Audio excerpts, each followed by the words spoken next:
যশোরের চৌগাছায় সরকারি অনুমতি ছাড়া পুকুর খনন ও মাটি বিক্রির অভিযোগে মিলন হোসেন নামে এক ব্যক্তিকে ৫০,০০০ টাকা জরিমানা করেছেন ভ্রাম্যমাণ আদালত। মঙ্গলবার ৩ মার্চ দুপুরে উপজেলার হাকিমপুর ইউনিয়নের যাত্রাপুর গ্রামে এই অভিযান পরিচালনা করা হয়। আদালত ও স্থানীয় সূত্রে জানা গেছে, যাত্রাপুর গ্রামের জনৈক ব্যক্তি জাতীয় জরুরি সেবা 999-এ ফোন করে অভিযোগ করেন যে পুকুর মালিকরা অনুমতি ছাড়াই পুকুর সংস্কারের নামে মাটি অন্যত্র বিক্রি করছেন। অভিযোগ পেয়ে উপজেলা নির্বাহী কর্মকর্তা ও চৌগাছা থানার ওসিকে বিষয়টি জানানো হয়। পরবর্তীতে চৌগাছা থানার ইন্সপেক্টর তদন্ত নুরুল আমিনের নেতৃত্বে পুলিশের একটি দল ঘটনাস্থলে গিয়ে মাটি কাটার স্কেভেটার ও মাটি পরিবহনের কাজে ব্যবহৃত কয়েকটি ট্রাক জব্দসহ সংশ্লিষ্টদের আটক করে।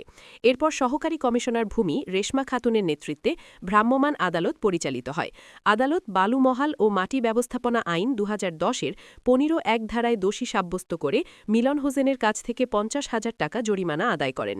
এ বিষয়ে উপজেলা নির্বাহী কর্মকর্তা তানভীর আহমেদ বলেন, 999-এ আসা অভিযোগের ভিত্তিতে ঘটনাস্থলে সত্যতা পাওয়া যায়। জনস্বার্থে ও আইন রক্ষায় ভ্রাম্যমাণ আদালত পরিচালনা করে এই জরিমানা আদায় করা হয়েছে।